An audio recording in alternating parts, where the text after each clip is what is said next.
What can I help you with?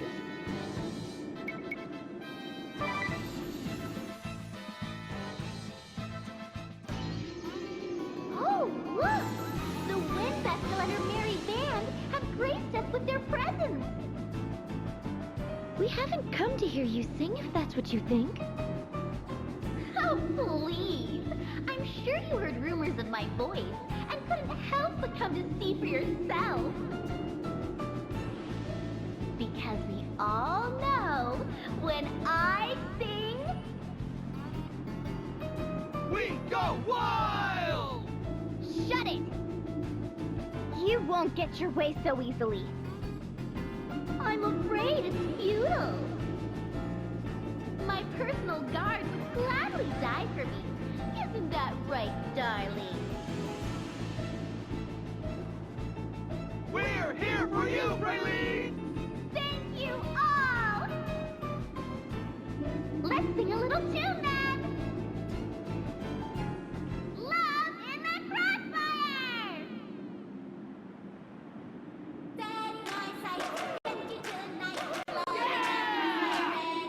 Not so fast. Come on, shield bearer! What are you doing? This isn't on the set list. Nobody can hear my song now. I'll just have to sing louder.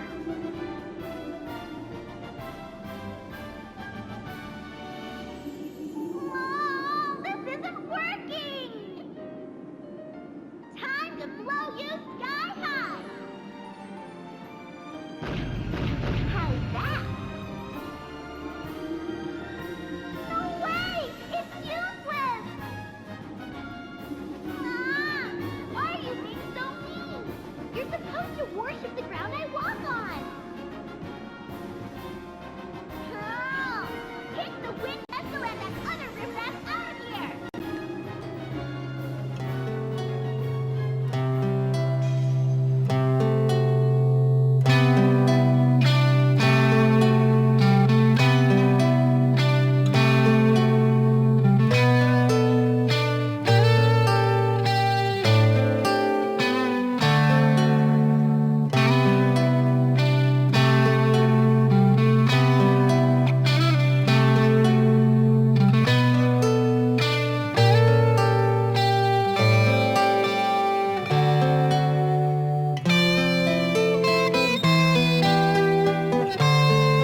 wanted my songs to be heard. That does it. I'm going back to ordinary life. No, Praline! Don't leave us! I'm so sorry, everyone.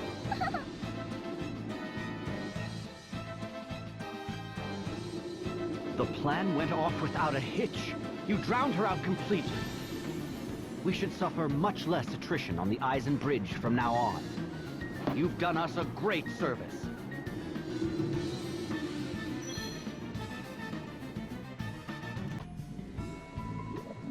Victor.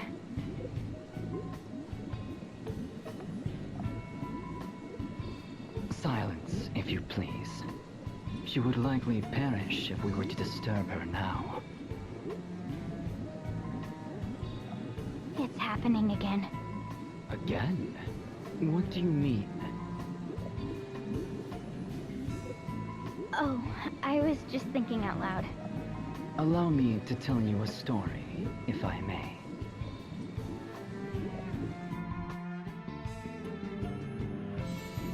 Once upon a time, in a place not of this land, there was an orphan child suffering an incurable disease.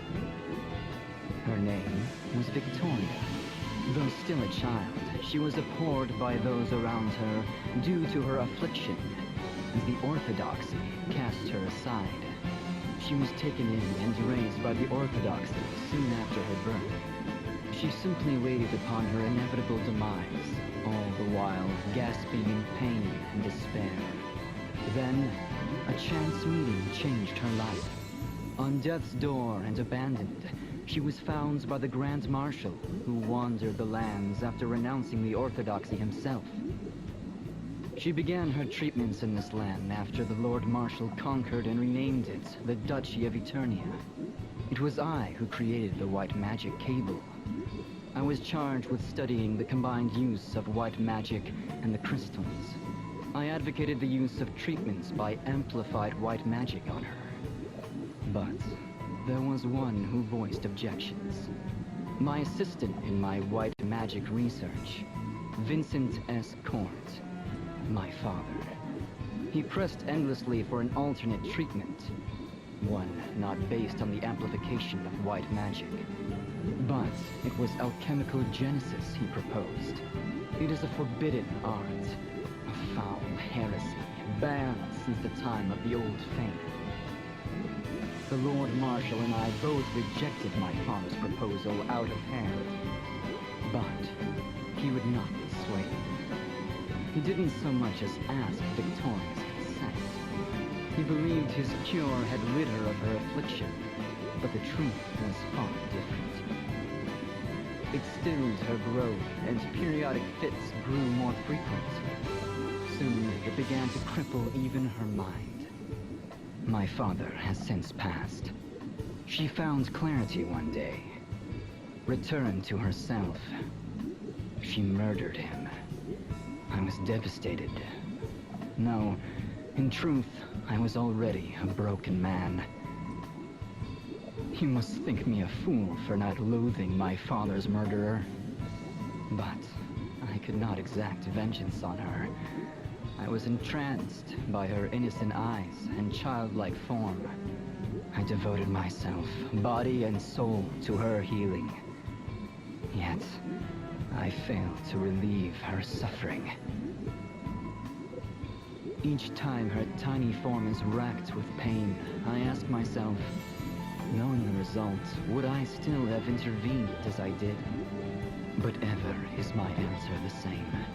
As long as I draw breath, I will see that she does too. No matter how she suffers, I will not allow her to die. She is both my crime and my redemption. My ego, my joy. I dedicate my entirety to her, and know no greater pleasure. What nonsense. I mean, really, Victor, that was so boring and really long, too. Forgive me, Victoria. How do you fare now? Back to my old self. But I don't think I could take another one of those fits. Now, let's take care of these fools once and for all. Your wish is my command. Stop it! What is the point of us fighting? The point, you ask? Because you disgust me, Izia. That is reason enough to fight? No. I wish to see your corpses flayed before me, fools!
The final painting lies beyond this throne. I shall reveal it to you if you defeat me in battle.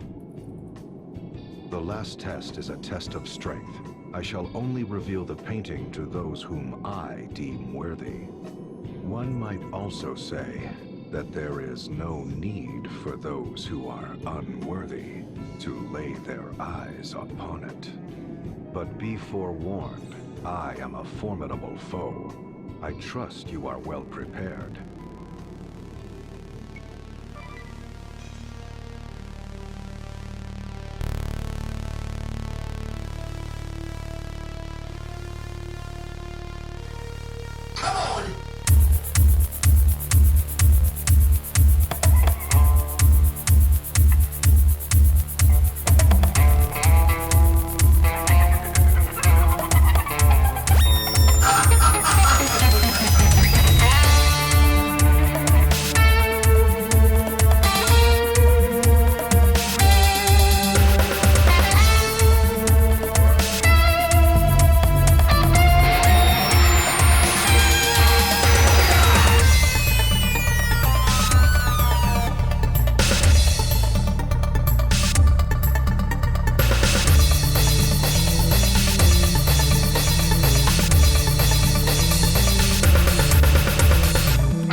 painting? It is the angel descended from the heavens during my final battle against Juliana.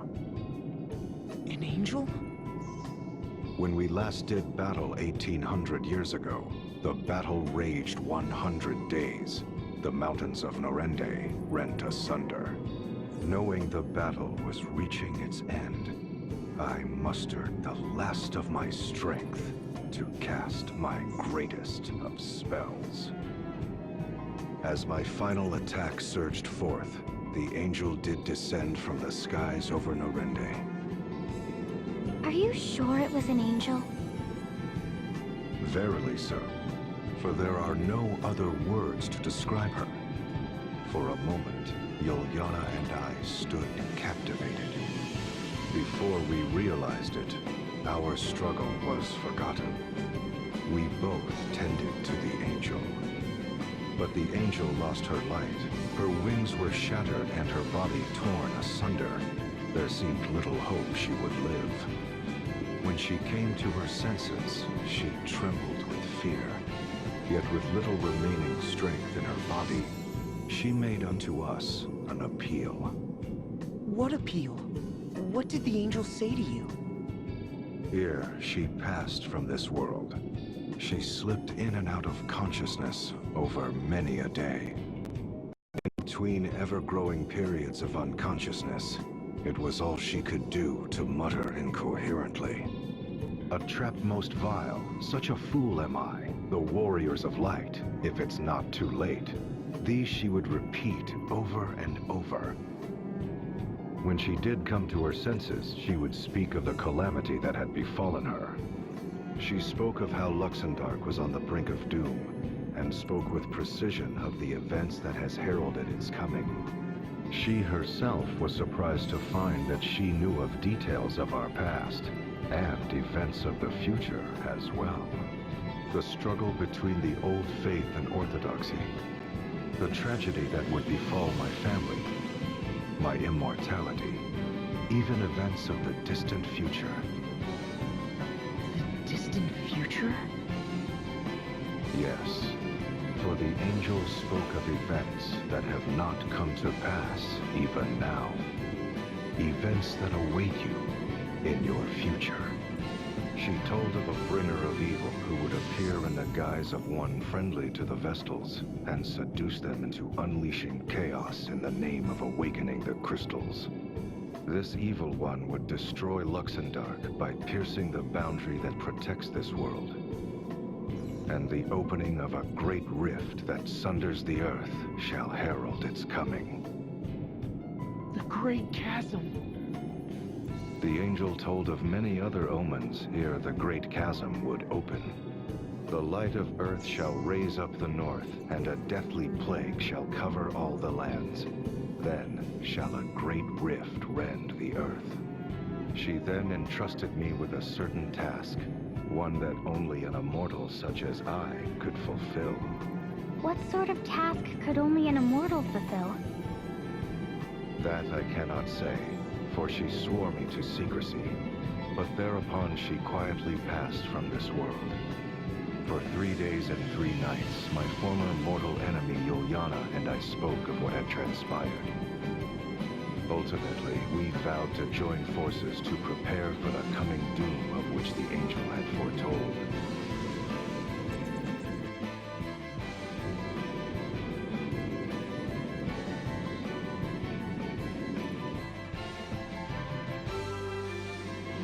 The painting of the angel. It all started with this fateful meeting.